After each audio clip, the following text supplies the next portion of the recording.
Shalom bien-aimé, bienvenue à notre temps de partage. Vous savez, la vie chrétienne, elle n'est pas toujours rectiligne. Elle peut être faite de moments difficiles, d'embûches, des erreurs même qu'on peut parfois commettre. Mais lorsqu'on commet une erreur, le plus important, ce n'est pas d'y demeurer, mais c'est de pouvoir revenir au Seigneur. Et parfois, l'ennemi peut nous faire croire que notre erreur est tellement si grande ou que nous avons demeuré tellement longtemps dans cet état de fait-là qu'il nous est impossible de nous rapprocher de Dieu, comme si Dieu n'allait pas nous accepter à cause de l'erreur que nous avons commise. C'est pour ça que je veux te dire ce soir qu'au grand jamais, tu ne dois laisser l'ennemi te faire croire à de telles pensées, à de telles situations. Parce que Dieu, il est comme le Père dans l'histoire de l'enfant prodige qui attend avec un grand retour l'arrivée de son fils qui s'était égaré un certain temps. Comme le dit si bien dans Luc chapitre 15, verset 11 à 33.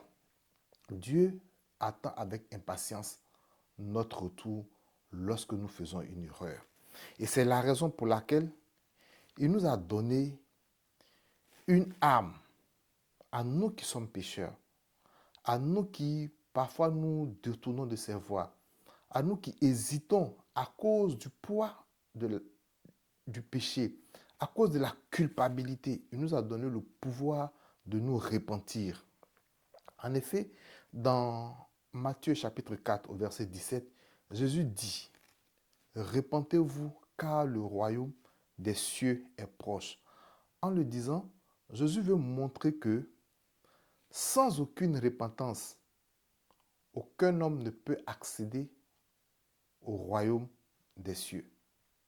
Mais en même temps, il nous donnait la clé pour pouvoir y accéder, quelles que soient les erreurs que nous avons commises, quel que soit le péché que nous avons commis et quelle que soit la durée que nous avons passée dans ce péché-là.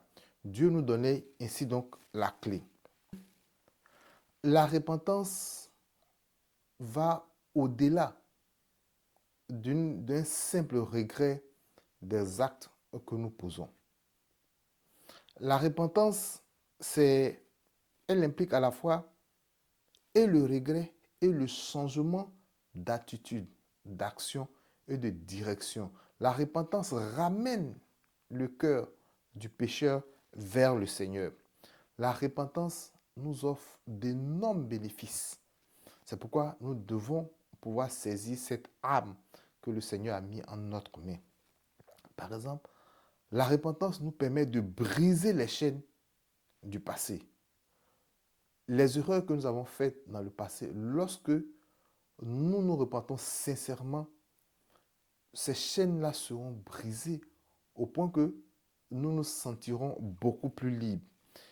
La repentance permet aussi d'effacer nos fautes et de restaurer la communion avec notre Dieu.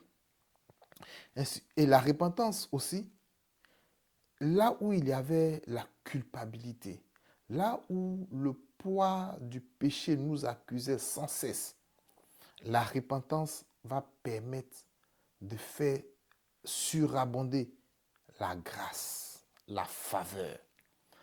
Là où la honte te freinait parce que tu ne pouvais plus trop passer dans le quartier quand on te reconnaissait comme tel. Après une repentance, tu vas développer une confiance. Et la confiance va te propulser vers l'avant au point que ton entourage ne va plus jamais te reconnaître. En dernier sort, je vais vous inviter à lire le psaume 51 qui parle de David. Lorsque David demandait pardon à l'Éternel après son forfait qu'il a commis avec la femme de Urish. Lorsque vous le lirez, vous comprendrez beaucoup plus le sens de la repentance. Que Dieu te bénisse et que tu retiennes qu'il t'aime, il t'a aimé le premier alors que tu étais encore pécheur. N'oublie jamais cela et à très bientôt.